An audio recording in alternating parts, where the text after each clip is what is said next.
अच्छे बच्चे कैसे बैठेंगे? बेटा आज हम लोग सवाल 7वां करेंगे और इसमें ये कह रहे हैं कि निम्नलिखित में पाइथागोरियन त्रिक छांट कर लिखिए। कौन सा पाइथागोरियन त्रिक है और कौन सा नहीं। मैं आता हूं। पाइथागोरियन त्रिक के लिए पहचानने का तरीका क्या है कि जो त्रिक पाइथागोरस प्रमेय को संतुष्ट करता हो वो पाइथागोरियन त्रिक है, अन्यथा नहीं। तो पहला क्या है आपका 5 12 13। 5 12 13। अब ये पहचानना है कि ये पाइथागोरियन त्रिक है या नहीं। तो उसका नियम क्या है? उसका नियम क्या है? अगर ये तीन जो है वो किसी त्रिभुज की भुजाएं हैं, समकोण त्रिभुज की, तो इसका कर्ण क्या होगा? 13। जो सबसे बड़ी भुजा होती है वही तो कर्ण हो सकता है।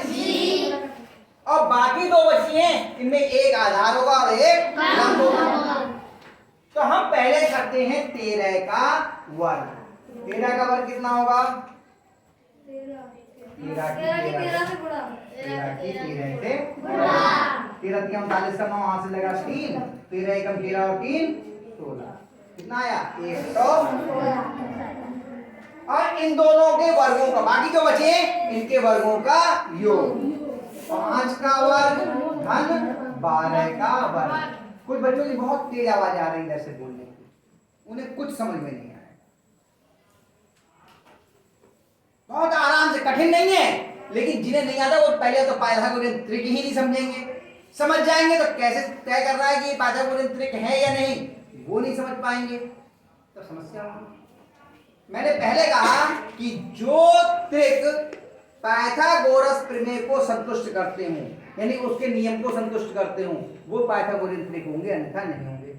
तो पाइथागोरस की प्रमेय क्या कहती है कि कर्ण का वर्ग शेष दो भुजाओं के वर्गों के योग के बराबर होता है। तो अगर ये पाइथागोरियन त्रिक है तो इसमें कर्ण क्या होगा? 13। हमने पहले 13 का वर्ग निकाल लिया। फिर जो बाकी दो संख्या बची 5 और 12, इनके वर्ग और इनका योग। तो 5 का वर्ग कितना हुआ? 50। फिर प्लस का चिन्ह। और 12 का वर्ग कितना होता है? 40। देखो याद होने लगे। मैंने कहा याद हो जाएंगे। जो बच्चे करते हैं सवाल उन्हें याद हो जाएंगे, जो नहीं करेंगे उन्हें नहीं होंगे। अब इन दोनों को जोड़ो, 12 और 144 को। 144 में आपने 25 जोड़ दिए। 12 नहीं 25 है। 4 5 9, 4 2 6, 147। वाह, वो गलत बोल गया, सब गलत बोल रहे हैं। क्या दोनों आपस में बराबर हैं? जी। यानी कि हम देख सकते हैं 13 का वर्ग बराबर 5 का वर्ग धन 12 का वर्ग। दोनों बराबर हैं? जी। तो बताओ ये पाइथागोरस त्रिक हुए या नहीं हुए? जी। लिखेंगे अतः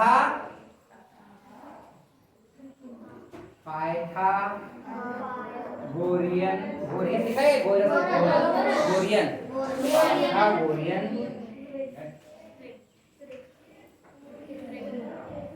त्रिक। तो इस तरह से हम किसी को भी याद कर सकते हैं कि वो पाइथागोरियन त्रिक है अथवा नहीं। पहले बड़ी संख्या का वर्ग, बाकी दोनों संख्याओं के वर्गों का योग। दोनों बराबर हैं तो त्रिक है, और बराबर नहीं तो इसको काट देते और लिखते पाइथागोरियन त्रिक नहीं। कितने बच्चों की समझ में आया? समझ में सबके आ गया। और कर कितने बच्चे लेंगे? कितने बच्चे कर लेंगे? शाबाश। तो अगला लिखते हैं 7 8 15। आ जाओ बेटे, बहादुर कौन आ रहा है? योगेश। और कोई? चलो योगेश करो। आ जाओ।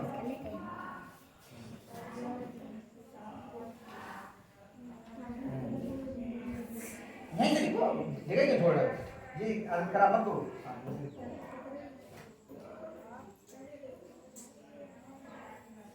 नहीं आराम, घबराओ नहीं। ब्लैक बोर्ड पे आके घबराहट होती है। सबसे पहले सुन लो एक मिनट, इनमें कर्ण क्या हो सकता है? 15। तो उसका वर्ग निकाला और फिर बाकी जो संख्याएं दोनों उनके वर्गों का योग। वर्ग तो लगाओ इस पे। 15 का वर्ग होता है 225। शाबाश, इन्हें तो याद हो गया 15 का भी। और इन दोनों के वर्गों का योग सात का वर्ग लिखो बेटा, क्यों घबरा रहे हो? जल्दी जल्दी मत करो, इन्हें लग रहा है ये इन्हें आता है, बहुत जल्दी कर देंगे, आराम से करो। हाँ, सात का वर्ग कितना होता है?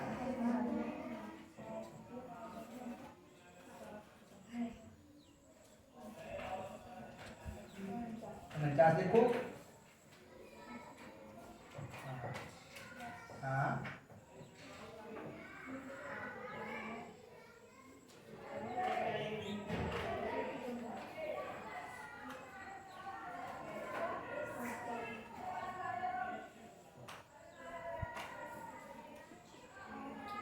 जल्दी में बना, 8 का पहाड़ा इतनी देर में ये 4 बार पढ़ चुके होते, और 4 बार पढ़ लिया होता है। जल्दी जल्दी जल्दी जल्दी पढ़ने की कोशिश कर रहे हैं, आराम से पढ़ लो।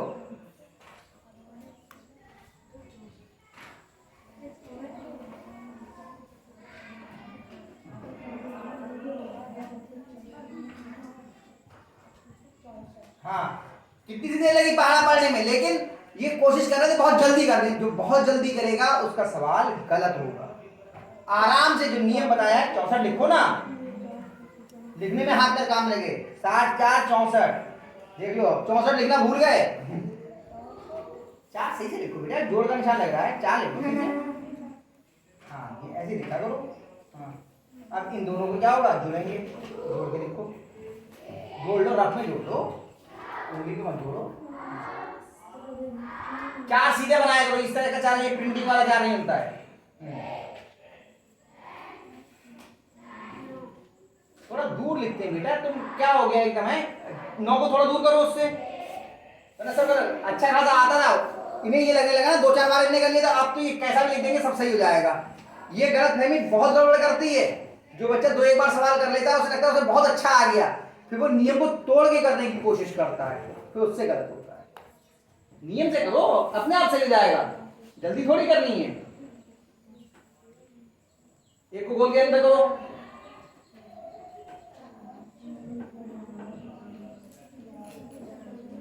कितने हुए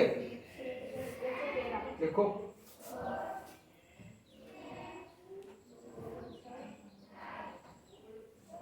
क्या दोनों बराबर हैं आपस में? नहीं, तो लिखो इसका वर्ग बराबर नहीं है इसका वर्ग, लिखो 15 का वर्ग, जब बराबर नहीं है तो लिखिए 15 का वर्ग, वर्ग लिखो। हाँ, बराबर का क्या करो, और काट दो उसको, बराबर बड़ा बनाओ बेटा, पीछे तक दिखाई दे जाए। हाँ, और काट दो इसको तिरछी लाइन से, इसको बराबर। हाँ, ये हो गया बराबर नहीं का चिन्ह, ये बराबर का चिन्ह था, दोनों बराबर थे, तो ये बराबर नहीं तो बराबर का चिन्ह लगा के काट दिया। देखो 7 का वर्ग धन 8 का वर्ग, वर्ग वर्ग मतलब घात 2, हाँ, धन, हाँ, दोनों बराबर नहीं है तो क्या लिखेंगे यहाँ पे, पाइथागोरियन त्रिक नहीं है। क्या लिखेंगे, पाइथागोरियन त्रिक। लो मैं लिख देता हूँ, लिख देंगे यहाँ पर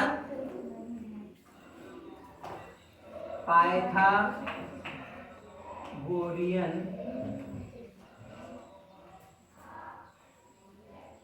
त्रिक नहीं।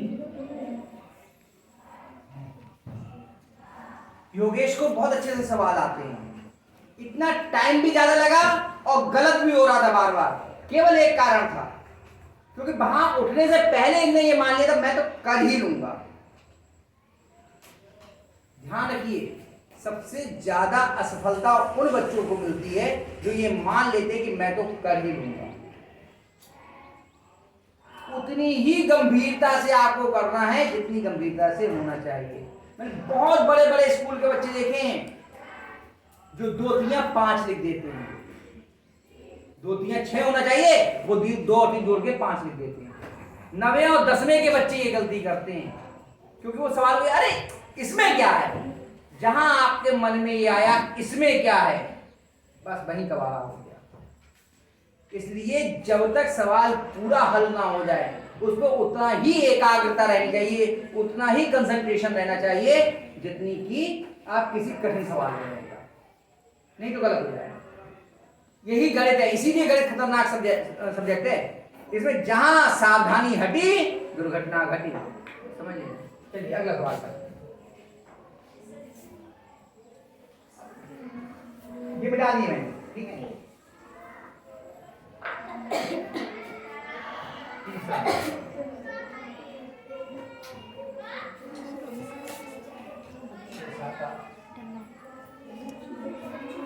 छः सात, कौन करेगा? हैं? चलो भूले होगी तो बता देंगे। चलो अभी अभी आपको बुलाएंगे, आगे बुलाते, आगे बुलाते।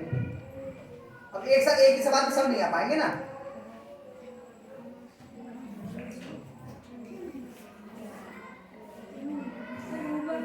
इधर तो देखा, इधर देखने का मतलब है कि आपको नहीं आया कुछ भी।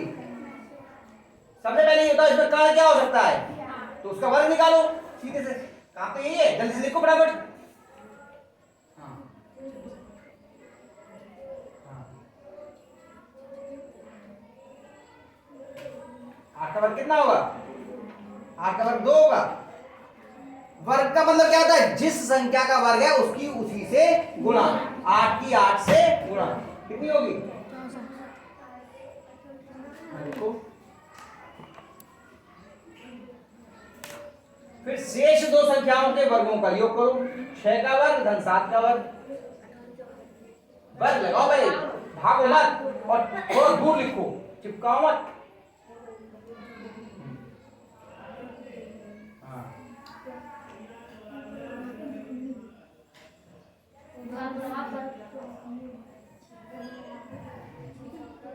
बराबर लगाओ पहले। अब लिखो 6 का वर्ग कितना होगा?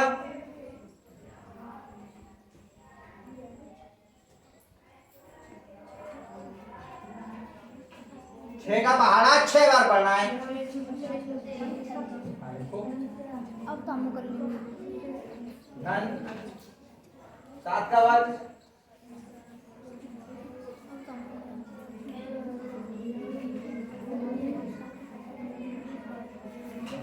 दोनों को जोड़ो कितना आएगा? यहाँ लगाओ, बराबर निशान लगाओ।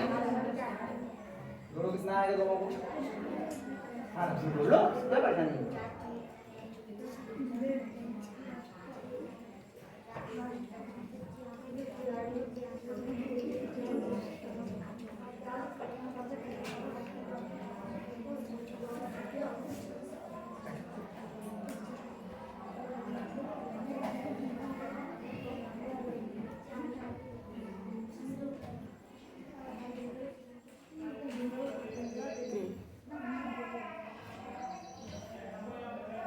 क्या दोनों बराबर हैं?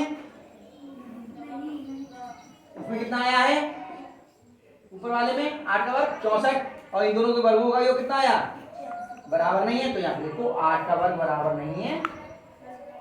बेटा बहुत जगह थोड़ा नीचे भी सवाल करना है ना, ऊपर आप बहुत जगह खराब कर रहे हो। हम पे पन्ना एक है, बड़ा लिखो, थोड़ा दो दिखेगा ही पीछे वाले बच्चों को। बराबर नहीं है, शाबाश। हाँ देखो 6 का वर्ग 7 का वर्ग, यानी इसका वर्ग इन दोनों के वर्गों के योग के बराबर नहीं है। देखो 6 का वर्ग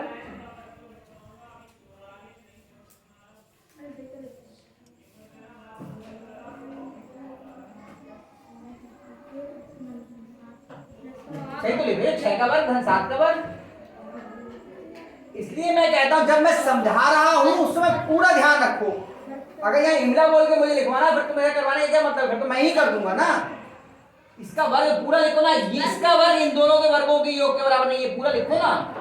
एक सवाल मैंने किया, एक उसने किया, और उसके बाद मुझे अगर इमला बोल के लिखवाना पड़े तो फिर आप अपने आप कर लो।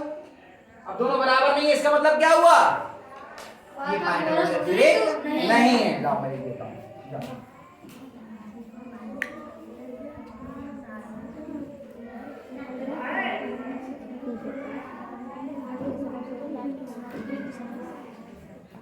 देखो बच्चों, पहले आप लोग क्या करते थे कि आप सीख लेते थे, फिर यहाँ आते थे करने के लिए।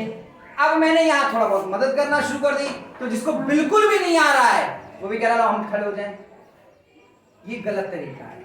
जब मैं आपको सवाल समझाता हूं तब समझो, जब समझ जाओ आ जाए तब करने आओ। इतने आराम से मैंने बताया कि पहले सीमा है, क्या नाम लेता, इधर देखो अभी मैंने बताया पहले हम देखते हैं इसको ये तय करना है ये पाइथागोरियन त्रिक है या नहीं। तो सबसे पहले जो देखेंगे कि इसमें कर्ण क्या हो सकता है। वैसे आप दूसरा भी कर सकते हैं, लेकिन हमने तरीका पकड़ा उसी को पकड़ लेते हैं। एक तरीका नहीं पकड़ोगे तो हमेशा गलत होगा। तरीके से अगर इसको भी पहले करेंगे तो हर्ज थोड़ी है, लेकिन मर्जी उसमें दिक्कत हो जाती है। पहले देखते हैं कर्ण क्या हो सकता है, तो हमें मालूम है सबसे बड़ी जो भुजा होगी वो कर्ण हो सकती है, उसका वर्ग निकाल लिया। फिर बाकी जो दो संख्याएं हैं उनके वर्गों का योग निकाल लिया। फिर देखा दोनों बराबर हैं या नहीं, बराबर है तो बराबर लिख दिया और कह दिया कि पाइथागोरियन त्रिक है। बराबर नहीं है तो बराबर नहीं का चिन्ह बनाया, लिख दिया और लिख दिया पाइथागोरियन त्रिक नहीं। इतना सा सवाल है, तो इतनी बातों को याद करना पड़ेगा। यहां आके अगर आप इसे देख करके करने की कोशिश करते हो, इसका मतलब ये है आप बिना समझे यहां आगे करने, तो समझिए तो आधा सवाल तो सही कीजिए। अब आप 8 का वर्ग भी नहीं लिख पा रहे हो तो इसका मतलब आपने कुछ भी नहीं समझा और सीधे करने आ गए। सवाल को समझिए, ध्यान दीजिए, कुछ तो आए, थोड़ा बहुत मदद कर लेंगे यहां पर। अब मुझे इमला बोल बोल के कहना पड़ा अब ये लिखो अब ये लिखो, तब तो फिर बेकार है। आप लोग कर लेते हो, बहुत सारे बच्चे कर लेंगे। ब्लैक बोर्ड पे आके घबराहट भी होती है, क्योंकि कई दिन हो गए आप लोगों के लिए कि ब्लैक बोर्ड पे नहीं आए, थोड़ी घबराहट भी हो रही होगी। कोई बात नहीं, अगला सवाल करते हैं। चौथे में कितना है, क्या है? 8 15 17 8 15 17। अब बताओ कौन आ रहा है? आ जाओ विवेक, आ जाओ।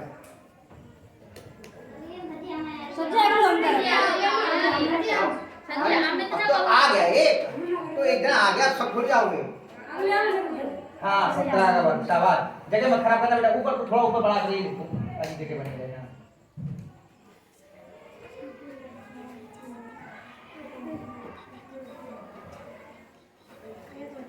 देखो इनने 17 का वर्ग भी याद कर लिया है, मैंने कहा था 20 तक वर्ग याद करिए, 289। शाबाश। हाँ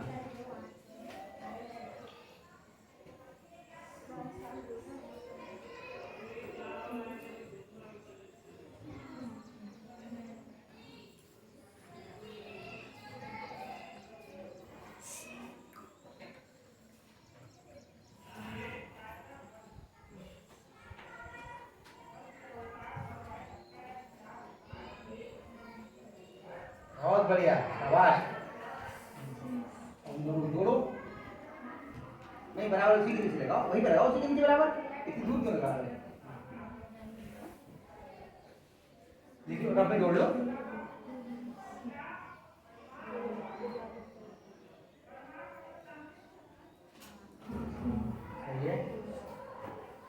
बराबर है, तो देखो 17 का वर्ग बराबर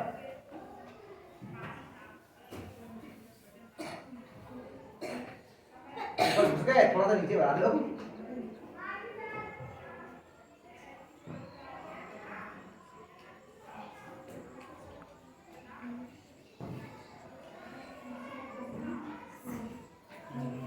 अतः पाइथागोरस एक है यहाँ की पढ़े जाते, अतः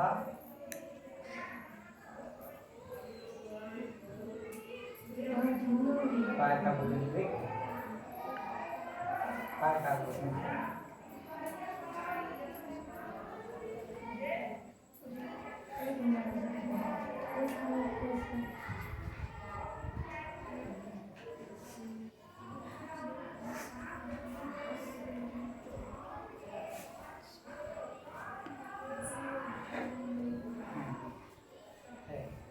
ठीक है, बहुत बढ़िया, बहुत बढ़िया। आया समझे? कोई बात नहीं, मेहनत करो, ऐसी आ जाएगा सबको, तुम्हें भी आ जाएगा, तुम्हें तो आता बहुत सारे सवाल। जिन बच्चों ने थोड़ी जल्दीबाजी की, लापरवाही की, समझे नहीं और करने आए, उनसे गलती हुई। तो इसलिए पहले सवाल को समझो, उसके बाद करो। बहुत बढ़िया किया है, उतार लीजिए। और इन सबको आपको दोबारा खुद एक बार करना है, ठीक है? वो अपने आप करना है, नहीं आएगा तो